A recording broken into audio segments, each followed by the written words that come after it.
Good morning. देखिए कल अपन ने 11th क्लास लेखा शास्त्र में कल अपन ने जीएसटी की बात की थी। तो जीएसटी गुड्स सर्विस टैक्स एक प्रकार से 3 प्रकार से दिया जाने वाला एक प्रकार का कलेक्शन है। एक तो एफजीएसटी, एक सीजीएसटी और एक आईजीएसटी। एक आईजीएसटी या आईजीएसटी तो अंतरराज्यीय या अंतरराष्ट्रीय होने पर अंतरराज्यीय होने पर या आईजीएसटी कलेक्शन किया जाएगा। और बाकी जो जीएसटी और ये एफजीएसटी और सीजीएसटी स्टेट का है वो राज्य सरकार के कोष में जाकर के जमा होगा और ये सीजीएसटी केंद्र सरकार के खजाने में जाकर के जमा होगा। और बाकी जो आईजीएसटी है वो अंतरराज्य, एक राज्य का माल दूसरे राज्य में या एक देश का माल किसी दूसरे देश में जाता है तो ही आईजीएसटी काम में लेंगे।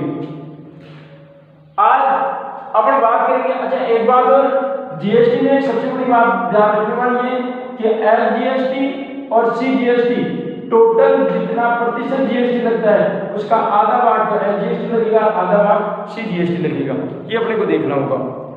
और बाकी इसकी जीएसटी की गणना किस प्रकार से की जाती है। अब देखिए ऐसा जीएसटी 2 प्रकार का हो सकता है। एक जीएसटी तो होता है इनपुट जीएसटी और एक जीएसटी होता है आउटपुट जीएसटी। एक तो होता है इनपुट जीएसटी और एक होता है आउटपुट जीएसटी। एक तो होता है इनपुट जीएसटी और एक होता है आउटपुट जीएसटी। आउटपुट जब लेखांकन करेंगे और हिसाब किताब देखेंगे उस टाइम देखेंगे ये चीजें आएगी, ये तो चैप्टर के पहले से ही दे रखे हैं, ये चीजें आ रही हैं। और जब लेन देन का लेखा करेंगे, एंट्रियां करेंगे, लेखांकन करेंगे पुस्तकों के अंदर उस टाइम अपने को ये चीजें अपने को ध्यान में रखना पड़ेगा। इनपुट जीएसटी का मतलब क्या हुआ और आउटपुट जीएसटी का मतलब क्या हुआ। इनपुट जीएसटी का मतलब होता है कि माल को खरीदने के दौरान व्यापारी ने जो जीएसटी चुकाई है वो इनपुट जीएसटी कहलाती है। इनपुट जीएसटी माल को क्रय करने के दौरान, माल को व्यापारी के द्वारा परचेज करने के दौरान, क्योंकि क्रय का मतलब परचेज ही होता है, तो क्रय करने के दौरान, परचेज करने के दौरान अगर व्यापारी ने अगर जीएसटी चुकाई है वो जीएसटी इनपुट जीएसटी कहलाती है। और व्यापारी के द्वारा अगर माल को क्या किया गया है, बेचा गया है, सेल किया गया है, तो सेल्स की स्थिति में व्यापारी को जो कलेक्शन मिला वो क्या कहलाता है आपका आउटपुट जीएसटी। तो आउटपुट जीएसटी और इनपुट जीएसटी का जो अंतर होता है, आउटपुट जीएसटी और इनपुट जीएसटी का जो अंतर होता है वो जीएसटी पेएबल कहलाता है। यानी जीएसटी कितना अपने को चुकाना है, कितना अपने को चुकाना है। तो आउटपुट जीएसटी में से इनपुट जीएसटी घटाओ, जो भी अंतर की राशि रहेगी वो जीएसटी को आपको चुकाना है। उसका आधा भाग तो केंद्र का, आधा भाग राज्य का, और राज्य के बाहर यदि आपकी माल भेजा है तो फिर आईजीएसटी भी आपको चुकाना पड़ेगा, आईजीएसटी भी चुकाना पड़ेगा। आज इन जीएसटी के साथ साथ आज हम पढ़ेंगे इनका प्रैक्टिकल की बात बाद में देखेंगे। अब ये तो इतना तो अपने को ध्यान में रखना है कि जीएसटी की जो एफजीएसटी और एफजीएसटी की जो रेट है वो बराबर लगेगी, आधी आधी। मान लीजिए किसी वस्तु पर 18% जीएसटी लगता है, किसी वस्तु पर 18% अगर जीएसटी लगता है तो उसका 9% तो लगेगा स्टेट जीएसटी और 9% लगेगा सेंट्रल जीएसटी। तो इस प्रकार से किसी वस्तु पर मान लीजिए 12% जीएसटी लगता है, किसी वस्तु पर 12% जीएसटी लगता है तो 6% जीएसटी तो लगेगा स्टेट जीएसटी और 6% जीएसटी लगेगा वो सेंट्रल जीएसटी लगेगा। यानी 6%, और वो भी जितनी क्वांटिटी का माल है उतनी ही क्वांटिटी पर। लेकिन एक बात ध्यान रखना, ये लेखांकन के अंदर एक बात ध्यान रखने वाली बात है कि मान लीजिए कोई वस्तु खरीद करके लाए, उस पर माल को वस्तु खरीद करके लाए, आपके पास में, व्यापारी के पास में कोई साधन नहीं था, उसने किसी ट्रांसपोर्ट के माध्यम से माल लाया और ट्रांसपोर्ट के माध्यम से माल ला करके अपने गोदाम तक ले आया और गोदाम में ला करके उतार लिया। अब नॉर्मली लेखांकन करते टाइम अपने एक बात समझ में आती है कि किसी वस्तु को खरीदने के दौरान अगर किसी प्रकार का खर्चा हुआ है, अब खर्चा तो हो गई, उसने ई-वे बिल भी भरा होगा, फास्टैग भी चार्ज लगा होगा। फास्टैग जानते हो क्या? फास्टैग का जो हाईवे पर जो लगने वाला जो टैक्स होता है फास्टैग, और किराया भी लगा होगा, भाड़ा भी लगा होगा, उस पर किसी प्रकार का टैक्स भी लगा होगा। कोई मंडी से माल लाया तो मंडी टैक्स लगा होगा, वेट लगा होगा, सेल टैक्स लगा होगा। तो इस प्रकार से ई-वे बिल बनाने का खर्चा लगा होगा, और यहाँ तक कि गाड़ी गंतव्य मार्ग पर लाने के लिए, माल को जिस गंतव्य मार्ग पर लाने के लिए उसने भाड़ा भी दिया होगा। तो ये अब तक जो अपन पढ़ते आए हैं कि तमाम तरीके की जितने भी वस्तु को जो खरीदते हैं, तमाम तरीके के जितने भी खर्चे होते हैं, वो वस्तु की लागत में क्या हो जाते हैं, जुड़ जाते हैं। अब तब अपन जाकर के ये सोचते हैं कि हमारा ये 50,000 की क्वांटिटी का माल है, 5,000 का खर्चा हो गया, हमारे तो यहाँ आकर के माल 55,000 का। तो जीएसटी 55,000 पर नहीं लगेगा, वस्तु की क्वांटिटी पर जीएसटी लगता है। किराए का कोई लेना देना जीएसटी नहीं होगा। अगर किराए पर अगर कोई जीएसटी लगता भी है तो वो बुक तो जिन्होंने किराया ली है, हम क्यों भुगते, हम क्यों भुगते। तो जितने की क्वांटिटी अगर है, जितने की, अब आपने क्वांटिटी 50,000 की माल की अगर क्वांटिटी है तो 50,000 की क्वांटिटी पर ही जीएसटी लगेगा। अब 18% लगता है, 12% लगता है, 9% लगता है, 4-5 रेटे, 4, 8, 12, 18, 22, 5%। अब ये परिवर्तन होता रहता है, वो एक अलग बात है। बाकी शुरुआत में जब जीएसटी लागू हुई थी 4, 8, 12, 18 और 22 इस प्रकार से रेटें थी। अब वो बदल गई और भी नई नई रेटें आती रहती है और अलग अलग वस्तुओं पर अलग अलग जीएसटी लगता है। अब एक बात ये तो थी कि आपको जो जीएसटी है, इनपुट जीएसटी और आउटपुट जीएसटी जितना लगेगा वो वस्तु की क्वांटिटी पर लगेगा, न कि टोटल क्वांटिटी पर। तो वस्तु जितनी क्वांटिटी का था उतनी क्वांटिटी पर आपको ये जीएसटी पे करना है। आपको किराया वगैरह कुछ नहीं जोड़ना है उस वस्तु की कीमत के अंदर। ये सबसे बड़ी गलती यही होगी कि आप जीएसटी की गणना करते टाइम वस्तु की क्वांटिटी देखना है। अगर वस्तु की क्वांटिटी के अंदर अगर किराया वाला जोड़ रखा है उसको हटाओ बिल और फिर जीएसटी लगो, ये देखना है। तो और दूसरी बात, बिल बनाने वाला आदमी पहले ही जानता है कि जीएसटी भी लगेगा। वो पहले से बिल बनाने वाला आदमी ऑलरेडी जो माल की जो क्वांटिटी होगी उस पर जीएसटी लगाएगा। आपको किराया बढ़ने से कोई मतलब नहीं है। अच्छा एक बात और, ये कॉमन सेंस की बात ये भी है कि जिस आदमी से आप माल खरीद करके लाओगे तो बिल तो थोड़ी बनाएगा लेने वाला, वो तो माल वो बिल तो वो बनाएगा जो माल देगा, यानी जिससे आप माल ला रहे हो वो बनाएगा बिल। तो अब वो उसको पता है कि उसका कितना भाड़ा लगेगा, कितना क्या लगेगा, उसको क्या मतलब है, उसको अपने माल की क्वांटिटी से मतलब है, तो वो आपका जीएसटी लगाएगा, खुद की माल की क्वांटिटी पर लगाएगा, सीधी सी बात है। लेकिन फिर भी कभी कभार ऐसा होता है कि आप माल किराया बड़ा जोड़ जाड़ के बिल बढ़वा लेते हैं और टोटल क्वांटिटी बढ़ जाती है, जीएसटी भी रेट बढ़ जाती है, तो जीएसटी इतना बनता ही नहीं है। पहली बात ये अपने को ध्यान रखना है। अच्छा इसके साथ में एक चीज और बताना था मेरे को, ई वे बिल। ये एक टैक्स तो नहीं है, इसको टैक्स नहीं कर सकते, एक प्रकार का खर्चा है। ये ई वे बिल क्या है, क्यों बनता है और क्या कारण से बनता है। अब इसका कारण ये है, देखिए ई वे बिल क्या होता है। ई वे बिल का एक सबसे बड़ा फायदा ये है कि आप जब भी गाड़ी पर माल लोड होकर के आप लेकर के जाता है ड्राइवर, तो उसको अनेक प्रकार की कानूनी वैधानिक औपचारिकताओं का रास्ते चलते उसको पालन करने की आवश्यकता नहीं है। आप सुगमता से बिना रोक टोक के वो अपने माल को एक स्थान से दूसरे स्थान पर ले जा सकता है। अब ये बनता कब है, अगर माल की क्वांटिटी, अच्छा माल भी क्वालिटी का होना चाहिए, ऐसा नहीं है ब्लैक में शराब भर के ले जा रहा है, कोई ई वे बिल का पता ही नहीं, तो वो नहीं चलेगा, वो ई वे बिल उसको भी बनाना पड़ेगा।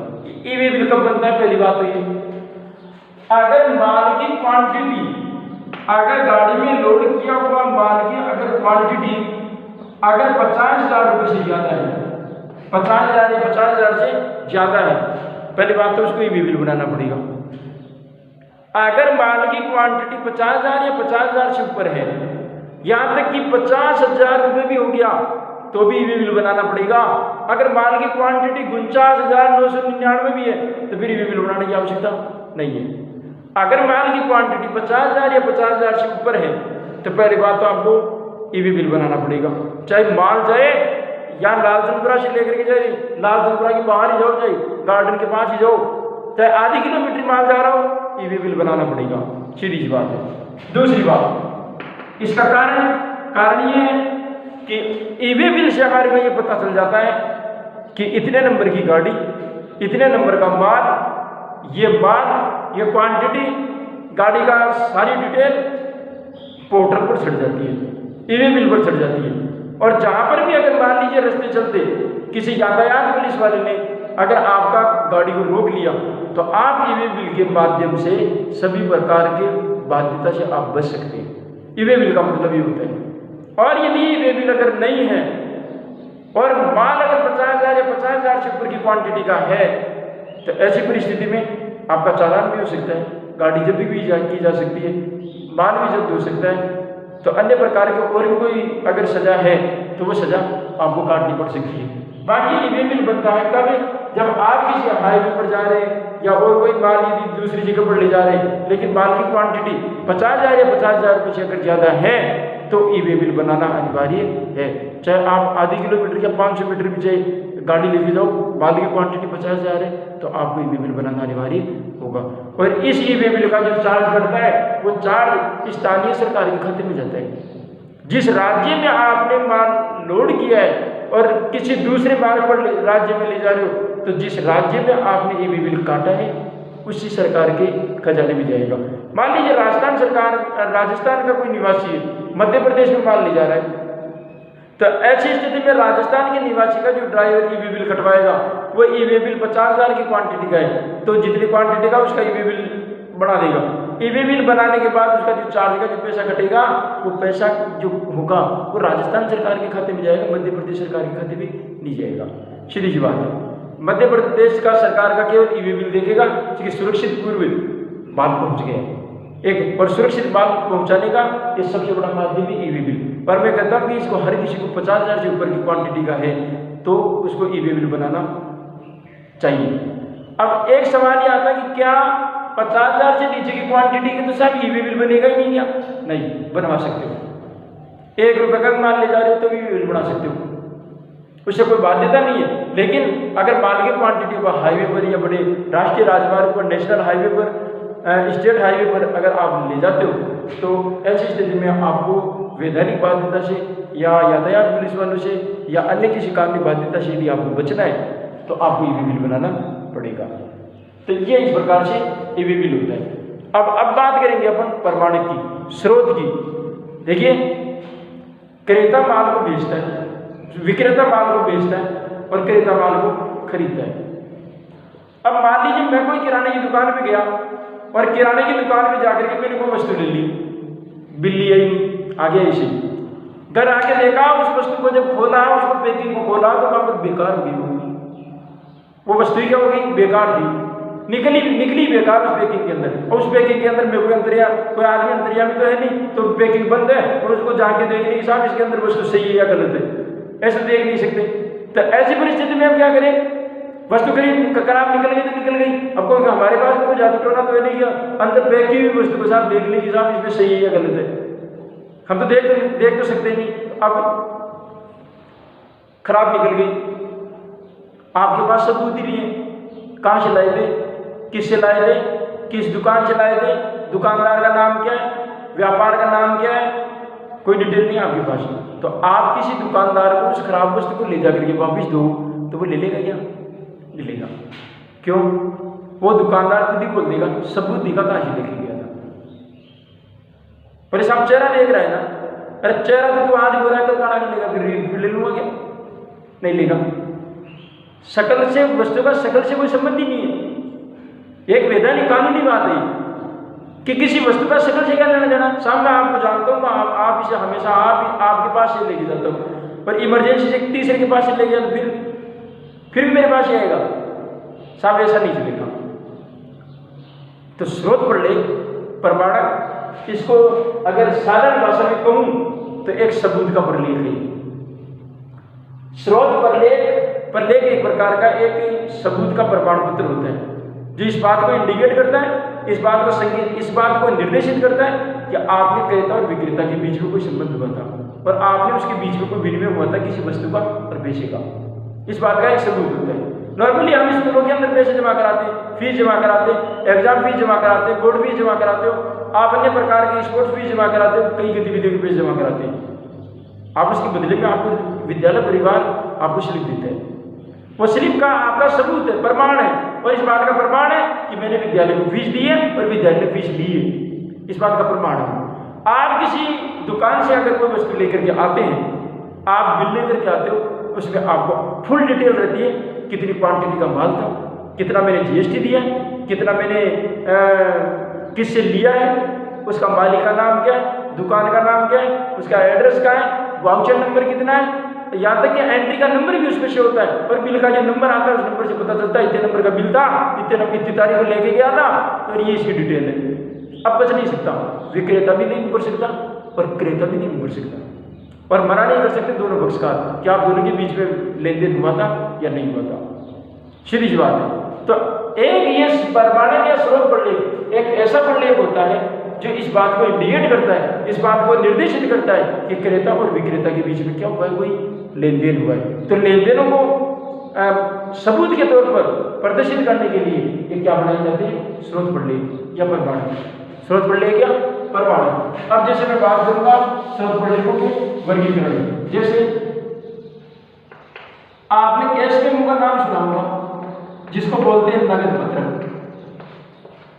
नगद पत्रक शब्दावली में, नगद पत्रक, कैश मेमो, आप इसको शब्दावली में भी लिख सकते हैं, कैश मेमो, नगद पत्रक। अब ये नगद पत्रक क्या होता है? अब मैंने थोड़ी जब चैप्टर की शुरुआत की थी उस टाइम मैंने बताया था कि लेन देन दो प्रकार का होता है, नगद में भी और उधार में भी, नगद में भी और उधार में भी। अब नगद में और उधार में जो माल बेचा जाता है उसका कोई तो सबूत होगी। अगर मान लो उधार में कोई माल बेच दिया, अब आपने कोई सबूत ही नहीं दिया, तो आप पैसा किससे मांगने जाओगे और क्या सोच के मांगने जाओगे? तो आपके पास सबूत भी तो होना चाहिए कि साहब आपने, अच्छा साहब मैंने तो विक्रेता बोला साहब उधार में बेच दिया, मैंने तो रमेश साहब के व्यक्ति को उधार बेच दिया, 4,000 की क्वांटिटी का माल ले गया, बोले निर्धारित तिथि को दे दूंगा, इतनी तारीख को दे दूंगा, क्या करके ले गया। अभी मैंने तो साहब एक साधारण कॉपी में लिख दिया साहब रमेश को 4,000 का माल बेचा उधार में और इतनी तारीख को पेमेंट देने का वादा किया, अनुबंध किया है, समझौता किया है। निर्धारित तिथि को साहब विक्रेता रमेश के पास में जाता है, रमेश के पास जाकर के बोलता है साहब हमारे को 4,000 का माल बेचा था, उसको पैसा दी। बोले साहब मेरे को कहाँ दिया था, मेरे पास कोई सबूत नहीं है। आपके पास कोई सबूत मेरे पास बुक में लिख रखा है। तो किसी एक पुरस्कार के पास में सबूत होना इस बात का प्रमाण नहीं है कि आपने वस्तु की ली है। प्रमाणक दोनों पक्षकारों के पास होना चाहिए। प्रमाणक जो होता है सबूत बनता है वो दोनों पक्षकार के पास होना चाहिए। आप किसी कोर्ट में अगर मुकदमा दायर करते हो तो इसके पास में दोनों पक्षकारों के पास में अगर सबूत है कि विवाद होने लायक है भी या नहीं। आप जानबूझ करके किसी कोर्ट में आकर अप्लाई करते हैं, एक पक्षकार को जानकारी नहीं है, दूसरे पक्षकार के पास में पूरा सबूत है, वो केस की सुनवाई नहीं होगी। पक्षकारों के पास में दोनों के पास में सबूत होना जरूरी है, प्रमाणक होना जरूरी है। अगर आपको मैं समय की थोड़ी बात देता है, मैं एक केस सुनाता हूँ आपको। एक दादी का फाटक का एक केस है। एक मिठाई के विक्रेता ने मिठाई के क्रेता को किसी दीपावली के अवसर पर मिठाई तोड़ी, डिब्बे से ही तोड़ी। अब आप ये सोचो कि डिब्बा खाएगा क्या, डिब्बे को तोड़ रहे हो। पहली बात तो गलती है, मिठाई वाले जो व्यक्ति होते हैं वो डिब्बे को नहीं तोड़ना चाहिए, क्योंकि डिब्बे के अंदर 100 ग्राम 50 ग्राम का वजन आता है और 50 ग्राम 100 ग्राम के बीच में 2 या 3 मिठाइयाँ आराम से आ सकती है। हम डिब्बे को खाएंगे क्या? नहीं, मिठाई खाएगा। मिठाई खाएगा तो मिठाई तोड़। साहब मेरे पास भी कुछ डालू किसमें, तो भैया आपके पास कागज पड़ा है, पॉलीथीन पड़ी है, अन्य कोई छोटा हल्का सा कोई वस्तु है जिसमें 20-50 ग्राम का तो चलेगा। लेकिन आप डिब्बा तोड़ रहे हो और उसके नीचे ढक्कन और रख रहे हो उसकी उसी तरह के ऊपर। आप ये क्या कर रहे हैं साहब? उसने रखा, तोला, ले गया, 50 पैसे ज़्यादा ले लिया, 50 पैसे ज़्यादा ले लिया। ये केस 2012 या 13 का। 50 पैसे ज़्यादा ले लिया, माथा मुड़ी करके आ गए, चलो कोई बात नहीं, 50 पैसे ज़्यादा ले लिया, बिल लेके आया, बिल तो दे। कल को साहब 50 पैसे की जगह कल को 2 रुपये ज़्यादा ले लेगा तो ले गया, बिल ले गया साहब, पहले 50 पैसे ज़्यादा लिया। अगला विक्रेता बिल बनाया तो बिल बनाया होगा 2 पड़े भी बनाया होगा, क्योंकि विक्रेता जब मूल बिल बनाता है उसके नीचे कार्बन कॉपी भी लगाता है, और जो कार्बन कॉपी लगाता है, जो मूल जो कॉपी होती है वो तो फाड़ करके देता है क्रेता को, पर बाकी जो कार्बन कॉपी बच गई वो विक्रेता खुद रखता है। अब हाईकोर्ट में चुनौती दी, वो चुनौती स्वीकार हो गई है, हाईकोर्ट सुनवाई करेगा, जिला मंच उसकी सुनवाई करेगा, क्योंकि दोनों पक्ष के पास भी इसकी सूचना है, सबूत है, तो केस होने लायक चलेगा मुकदमा। और अंत आखिरकार क्रेता की जीत हुई, क्योंकि क्रेता बाजार का राजा है, उसको आप शोषण नहीं कर सकते। शोषण का अधिकार विक्रेता को नहीं है, क्रेता के बहुत से अधिकार हैं वो पहले, और क्रेता के अधिकारों का उल्लेख अमेरिका के जॉन एफ कैनेडी ने हेलीकॉप्टर में चलते चलते क्रेता के अधिकारों का उन्होंने उल्लेख किया। आज पूरी दुनिया पढ़ती है उस क्रेता के अधिकारों को। जो आप 11th क्लास में जो व्यवसायिक अध्ययन की किताब आएगी और 12th के अंदर जो व्यवसायिक अध्ययन की किताब आएगी उसमें देखेंगे क्रेता के अधिकार क्या चीज़ होती है। तो क्रेता के पास में पावर है, वो मुकदमा दायर कर सकता है, लेकिन स्रोत दोनों के पास में होना जरूरी है। तो मेरा मानना है कि ये जो प्रमाणक है वो कोई छोटी चीज़ नहीं है, ये बिल कोई छोटी चीज़ नहीं है। जब मुसीबत आती है तो बहुत बड़ी चीज़ बन जाती है। सीधी बात ये, तो आपको ये जो नगद प्रलेख है जिसमें नगद पत्रक आता है, अब पहले सबूत है नगद पत्रक। नगद पत्रक का मतलब ये है कि अगर कोई वस्तु का लेन देन अगर नगद में हुआ है तो ऐसी स्थिति में विक्रेता नगद पत्रक फाड़ करके क्रेता को दे देता है। ये नगद पत्रक 2 प्रतियों में बनता है, एक तो मूल प्रति जिसमें पेन से बनाता है व्यापारी खुद, विक्रेता खुद, और नीचे जो कार्बन लगा करके कार्बन को भी नीचे छपती है वो होती है कार्बन को भी।